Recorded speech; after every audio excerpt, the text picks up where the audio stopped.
The council chamber looked like someone had shaken a snow globe full of bureaucrats and panic. Ambassador Krelavoth had seen a lot in his 40 years of diplomatic service, but he had never, not once, seen the High Assembly reduced to this level of absolute hysteria. Species from 70 different worlds were shouting over each other, their translators creating a cacophony that sounded like a malfunctioning orchestra having a nervous breakdown. "Order!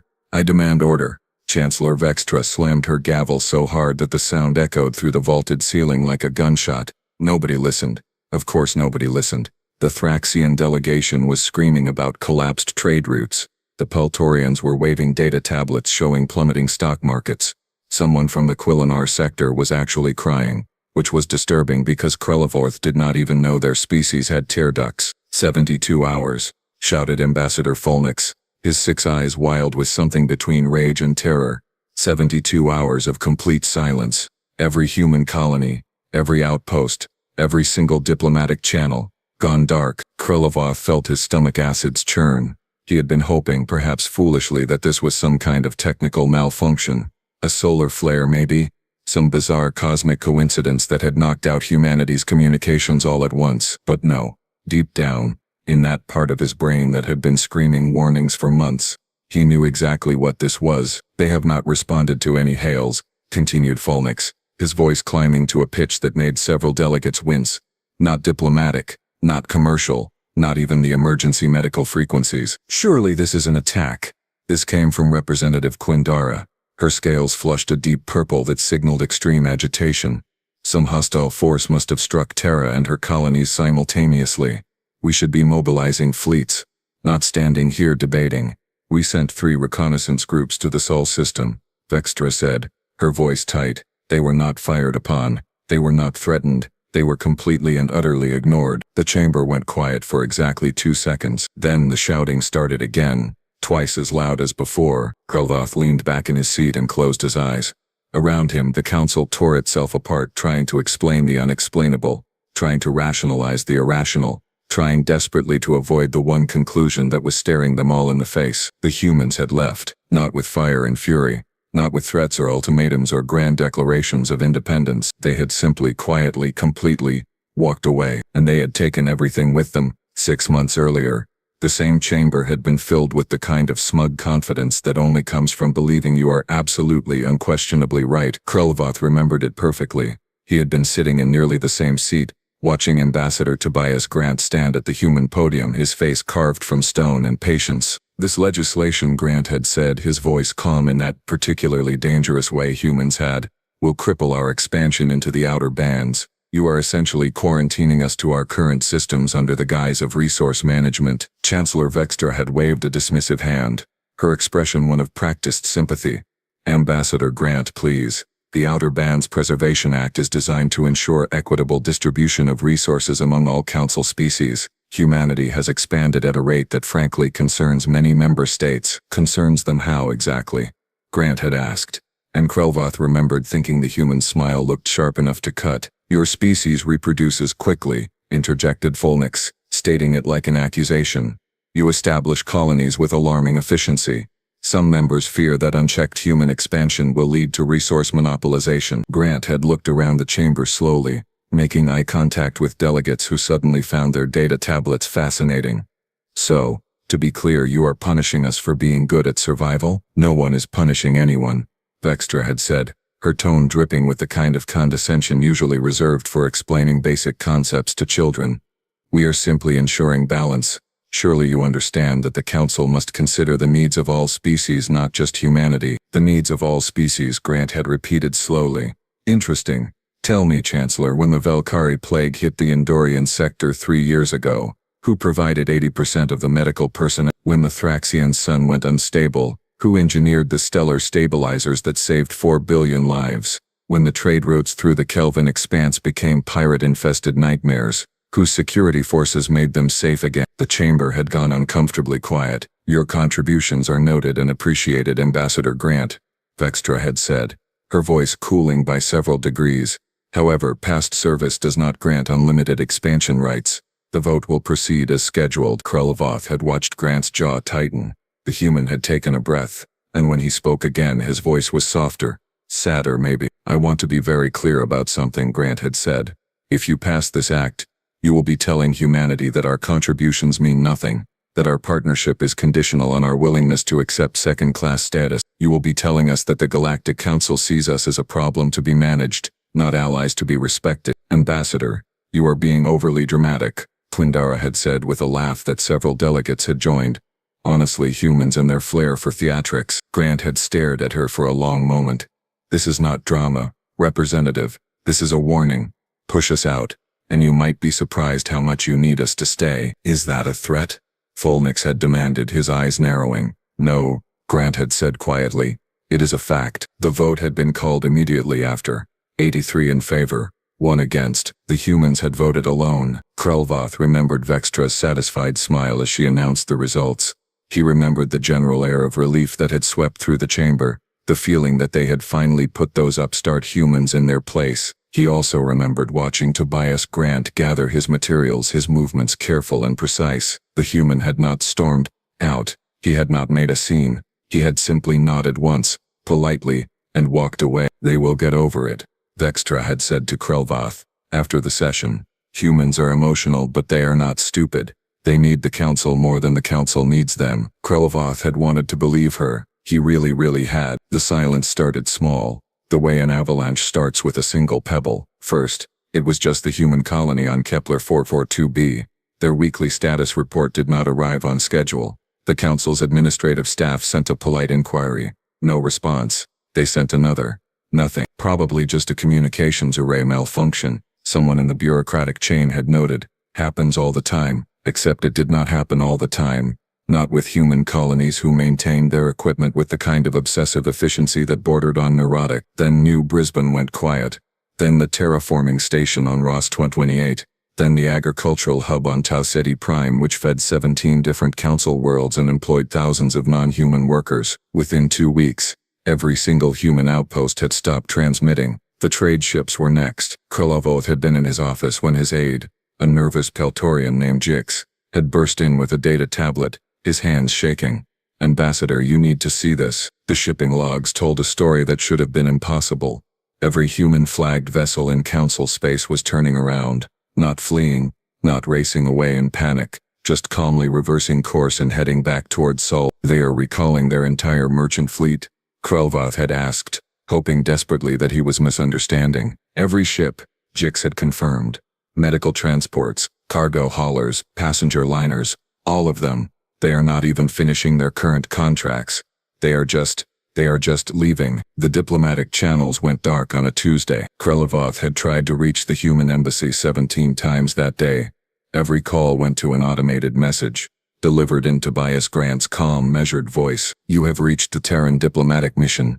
We are currently unavailable. Please direct all inquiries to your local council representative. Thank you. That was it. No explanation. No timeline for when they might be available again. Nothing. When Krelvoth had physically gone to the embassy building, he found it empty. Not abandoned in a hurry. Not ransacked or destroyed. Just meticulously cleaned out. Every desk cleared. Every computer wiped. Every piece of furniture removed. The humans had even taken their plants. The only thing remaining was a small sign on the main door: premises returned to council authority as per lease agreement section 47D. Thank you for 43 years of cooperation. No anger. No accusations. Just a polite note in an empty building. This is absurd. Folnix had raged at an emergency committee meeting. They cannot just leave. What about their obligations? What about their contracts? I checked, Quindara had said, her voice small and confused. They are not breaking any contracts. Every single one has either been fulfilled or compensation has been paid in full. Legally, they are not doing anything wrong. Then what are they doing? Vextra had demanded. Nobody had an answer. The humans were not making threats. They were not posturing or demanding negotiations. They were not doing anything except the one thing no one had expected. They were withdrawing, quietly and completely, from galactic society. And apparently they were taking their doctors, their engineers, their traders, and their expertise with them. The first death happened 3 weeks after the silence began. A Thraxian child on Station Epsilon 9 suffering from Varric syndrome, a genetic condition that was almost always survivable. Almost always. except the treatment required a specialized medication that only human pharmaceutical companies manufacture. The station had enough supply for another month. The medical staff had assured the parents plenty of time for the shipment to arrive. The shipment never came. Krelevoth had read the report with hands that would not stop shaking. 1 death became 5. 5 became 20. 20 became a crisis that was spreading across council space like a plague. Surely someone else can manufacture these medications, Vextra had said during yet another emergency session, her voice edged with something that sounded suspiciously like fear. "We are trying," replied Dr. Zuntar, the council's chief medical officer, and he looked like he had not slept in days. "The formulas are not patented. Humans made them freely available, but the manufacturing process is incredibly complex. Our best estimates suggest it will take us 6 to 8 months to achieve production capability, and that is if everything goes perfectly." 6 to 8 months. Quindara's voice cracked. "How many will die in 6 to 8 months? Zentauer had not answered. He did not need to. The medical crisis was only the beginning. The security situation deteriorated faster than anyone had predicted.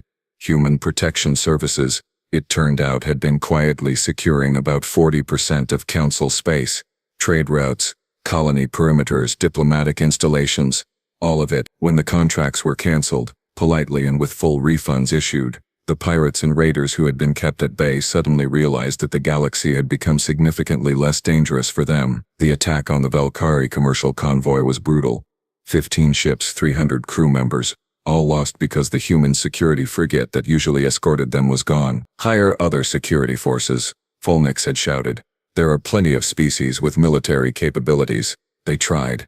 The Chronot Prides were the first hired, expensive but reputedly effective. They lasted 2 weeks before deciding the pay was not worth the risk. The Solarix Consortium took over after that, charging triple rates and providing half the coverage. Shipping insurance costs quadrupled overnight. Then the engineering failures started. The Valkyrie Stellar Stabilizer, that marvel of human engineering that had saved 4 billion lives, began showing error codes, critical ones.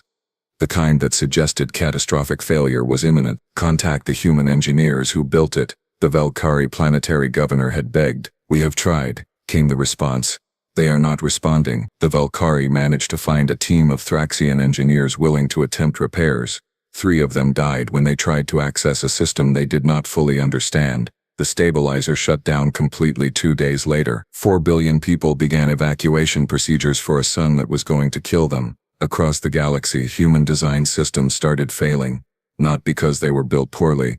Quite the opposite, they had been built to last centuries with proper maintenance. But proper maintenance required understanding human engineering specifications, human programming languages, human design philosophies. Turns out, nobody had paid much attention to how any of it actually worked.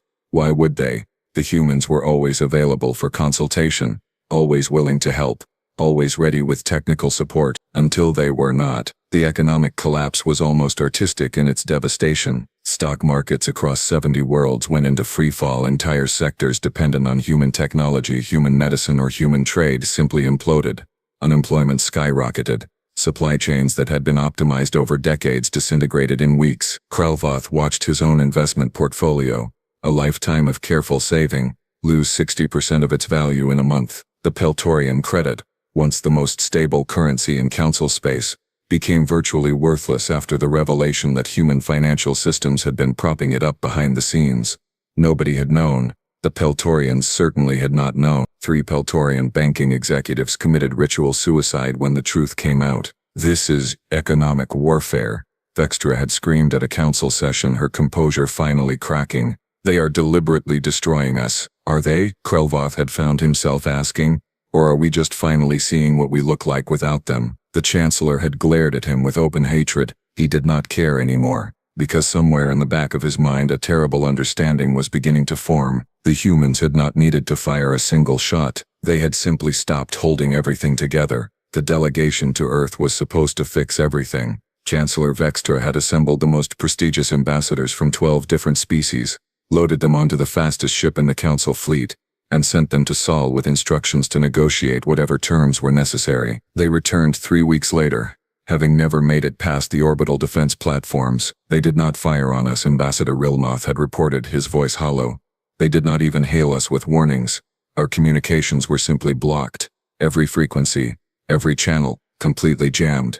We sat there for 6 days trying everything. Eventually we gave up and came home. They must have demands, Folnix had insisted. Revolutionaries always have demands. What do they want? They have not said, Rilmoth had replied quietly. They have not said anything at all. The silence was somehow worse than any threat could have been. Meanwhile, the rest of the galaxy tried desperately to replace what humanity had provided. The Kronat Prides attempted to take over human medical facilities. Their first surgery, a routine procedure that human doctors performed thousands of times daily, resulted in the patient's death on the operating table. Turns out human medical training emphasized things like sterile technique and patient monitoring with an intensity that other species found excessive. Until those patients started dying, the Thraxians tried to reverse engineer human ship drives. The prototype exploded during its first test flight, vaporizing the research station and everyone on it. Human engineering apparently included safety redundancies that the Thraxians had dismissed as overcomplicated nonsense. Nobody was calling it overcomplicated anymore. Infrastructure was collapsing faster than it could be repaired. Water purification systems failed on 6 colonies, forcing evacuations. Power grids designed by human engineers sputtered and died when non-human technicians tried to patch them. Agricultural systems optimized by human agronomists produced crops that were inedible or, in one memorable case, violently toxic. The death toll climbed. Hundreds became thousands. Thousands became tens of thousands. Krelovath stopped sleeping properly. Every morning brought new reports of disasters that could have been prevented if they had just listened, if they had just paid attention, if they had just treated humanity with the respect they had earned. He found himself in the archives late one night, pulling up records of human contributions to the Council over the past 4 decades. The numbers were staggering. 87% of medical innovations in the last 20 years had human involvement. 64% of engineering projects. 92% of emergency response operation. Humans had served on every major scientific expedition, every diplomatic mission, every crisis intervention team. They had been everywhere, doing everything. And somehow nobody had noticed just how much they were holding together until their hands let go. We did not need them, Quindara had said during a council session, her voice desperate like she was trying to convince herself. We built this civilization. We maintained it for thousands of years before humans even discovered fire. We can do it again. Krelovath had looked at her, this proud representative who had laughed at Tobias Grant's warnings and felt something close to pity. You are right, he had said quietly. We can rebuild without them. In a decade, maybe 2, we will have replaced their medical technology. In 3 decades, we will understand their engineering. In 4, perhaps we will have trained enough specialists to fill the gaps they left. He had paused, letting the weight of his words settle. How many die in the meantime, Quindara? How many colonies collapse? How many children do not get medicine? How many ships explode? How many civilizations fracture under the strain? She had not answered. Nobody had, because they all knew the answer, and it was a number that grew larger every single day. The humans had not declared war. They had simply stopped preventing everyone else from falling apart, and it turned out that was so much worse. 3 months after the silence began, the Galactic Council was eating itself alive. The chamber had become a battleground of accusations and counter-accusations, a circus of blame that would have been entertaining if it were not so pathetic. The Thraxians pushed the expansion restrictions, screamed a Peltorian delegate, his face flushed with rage. This is your fault. We voted with a majority. Folnix roared back. 83 species agreed. Do not pin this catastrophe on us alone. Perhaps if the Velkari had not complained about human competition in the medical sector, Quindara hissed, her scales flashing angry crimson, we would not be watching our citizens die from treatable conditions. How dare you? The Velkari ambassador lunged forward, and it took 3 security officers to prevent actual violence on the council floor. Krelovath watched it all with a detachment that bordered on dissociation. The galactic economy had not just fallen, it had cratered. 17 species were on the brink of complete financial collapse. The Peltorian credit was now worth less than the paper it was printed on, which was ironic because the Peltorians had switched to digital currency decades ago. Refugee ships crowded station approaches, fleeing colonies that could no longer sustain life support. Pirate attacks had increased by 400%. 3 civil wars had broken out in sectors where human peacekeepers had maintained fragile truces. The death toll had stopped being a number Krelovath could comprehend. It was just a figure that climbed and climbed and climbed. We need to take military action, Vextra had declared 2 weeks prior. her voice shrill with desperation. "Blockade Earth. Force them to negotiate." "With what fleet?" Relmoth had asked tiredly. "Half our ships cannot operate without human-manufactured components. The other half are guarding our remaining trade routes from pirates, and even if we could assemble a fleet, you want to attack the species that just demonstrated they can shut down our entire civilization without firing a shot.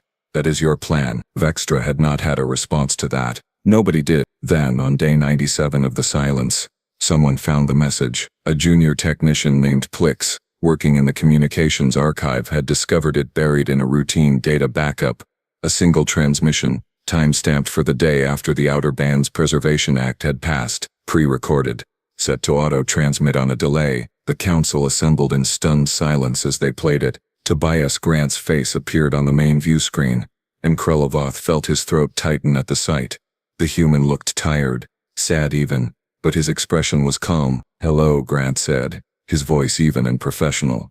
"If you are watching this, it means we have been gone for some time. 90 days to be precise. That is how long I programmed the delay." He paused, glancing down at something off-screen. "I imagine things are difficult right now. I imagine there is panic, economic turmoil, infrastructure failures. I imagine people are dying, and I am genuinely sorry for that. Truly, we never wanted casualties." "Then come back," someone shouted at the screen, as if Grant could hear them. "You are probably wondering what we want," Grant continued, oblivious to the outburst. "What our demands are. What conditions you must meet for us to return." The entire chamber leaned forward. Grant smiled, and it was the saddest thing Krelevoth had ever seen. "We do not have any demands. We are not coming back." The words hit like a physical blow. "This is not a negotiation," Grant said quietly. "This is not a tactic. This is a divorce. You made it clear through your votes and your policies and your casual dismissal of our concerns that you view humanity as a problem to be managed. We have decided to respect your wishes and remove the problem entirely." He leaned back in his chair, and Krelevoth noticed the empty office behind him. "Boxes already packed. You will recover eventually. Your species are resilient and capable. You built a galactic civilization before we arrived, and you will rebuild it after we leave. It will take time. Yes, it will cost lives, and that is tragic. But you will survive." "We needed you," Quindara sobbed at the screen. "Here is what we learned during our time in the council," Grant continued. "Partnership only works when it is mutual, when one side gives and gives and gives, while the other side takes and takes and takes. That is not partnership. That is exploitation, and we are tired of being exploited by people who think they are doing us a favor by letting us serve them." He stood up, gathering a few remaining items from his desk. "We warned you. I stood in that chamber and told you exactly what would happen. You laughed. You dismissed us. You voted to put us in our place. So, here we are, in our place.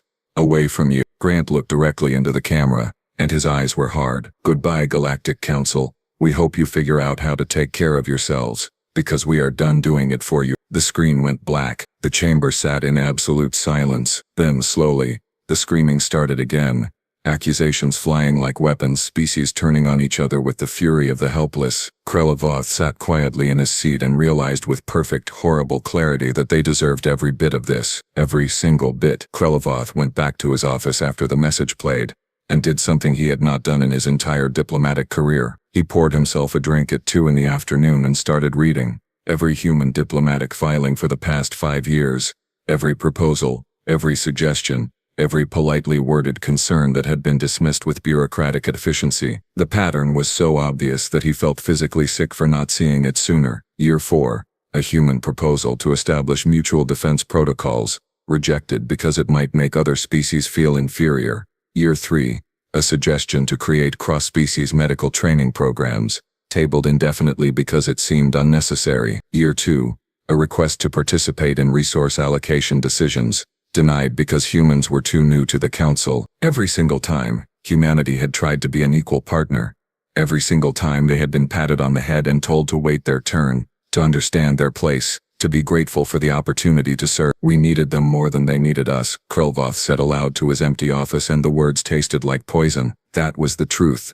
Nobody wanted to admit. Humanity had not joined the Galactic Council because they were desperate for protection or resources. Earth was a garden world, rich beyond measure. Humans were adaptable, innovative, and horrifyingly competent at survival. They had joined because they wanted to be part of something larger than themselves, because they believed in cooperation and shared knowledge and mutual benefit, and the council had taken that idealism and squeezed every drop of usefulness from it while giving nothing meaningful in return. Krelevoth pulled up the vote count from the Outer Bands Preservation Act. 83-1. He looked at the list of species who had voted yes, and his own name stared back at him. He had voted to restrict them. He had voted with the majority because it seemed reasonable, because everyone else was doing it, because surely the humans were overreacting. Tobias Grant had not been angry in that final message. That was what made it so devastating. He had not raged or threatened or demanded satisfaction. He had just looked tired and disappointed, like a teacher watching students fail a test they had been warned about repeatedly. The humans had not left in fury. They had left in disappointment. They had looked at the Galactic Council, this grand alliance of 70 species, and decided it was not worth the effort anymore. And why would they stay? What had the council ever given them except restrictions, condescension, and the privilege of fixing everyone else's problems? Krelevoth finished his drink and poured another. Somewhere on Earth, 3 months ago, humanity had collectively shrugged and walked away from a galactic civilization that had never appreciated them. They had not needed dramatic exits or vengeful manifestos. They had simply stopped showing up. It was the most human thing they could have done. Efficient, practical, and absolutely devastating. The galaxy was falling apart, and humanity was probably fine. That was the part that hurt the most. They were fine without the council. Completely, utterly fine. The council, however, was very much not fine without them. 6 months after the silence began, the Galactic Council existed in name only. The chamber still held sessions technically, but they were fractious. Violent affairs where species accused each other of causing the catastrophe. The Thraxians blamed the Valkyrie. The Valkyrie blamed the Peltorians. Everyone blamed everyone, and nothing got accomplished except more resentment. Vexter had resigned in disgrace after a vote of no confidence. Her replacement lasted 3 weeks before suffering a stress-induced medical emergency. Nobody wanted the job anymore. Being chancellor of a collapsing government was not exactly a resume builder. Some species tried reaching Earth independently, sending small delegations with messages of reconciliation and offers of favorable trade terms. Those ships came back with the same report every time. Polite rejection, communications blocked, no hostility, no engagement, just complete and total disinterest. Humanity had moved on. Krelevoth found himself at the human embassy one evening, standing outside the empty building in the fading light. The windows were dark. The gardens they had maintained so carefully had gone wild, plants growing in chaotic tangles that somehow still looked beautiful. There was a for-lease sign on the door now. The council was trying to rent out the space. Nobody wanted it. The building felt haunted, not by ghosts, but by the memory of competence and reliability that would never return. He thought about Tobias Grant, wondered where the human was now. Back on Earth. Probably, living a life that had nothing to do with galactic politics. Maybe he was happy. Maybe he was relieved. Maybe he thought about the council at all. Probably not. The galaxy would survive this. Krelevoth believed that, had to believe it. They would adapt, relearn old technologies, develop new solutions. In a generation, maybe 2, they would stabilize. But they would never forget the lesson. Humanity's power had never been their weapons or their fleets. It had been simpler than that, more fundamental. They had made themselves necessary. They had woven themselves into the fabric of galactic civilization so thoroughly that removing them had nearly torn the whole thing apart. And when the council had decided humans were a problem to solve rather than partners to respect, humanity had demonstrated exactly what solving that problem actually cost. Krelevoth turned away from the dark embassy and walked back toward the council building, where another emergency session was about to descend into shouting and blame. Somewhere out there, beyond the edges of council space, humanity was building something new, something that did not include any of them, and they had no one to blame but themselves. The lights in the human embassy stayed off. They would stay off forever.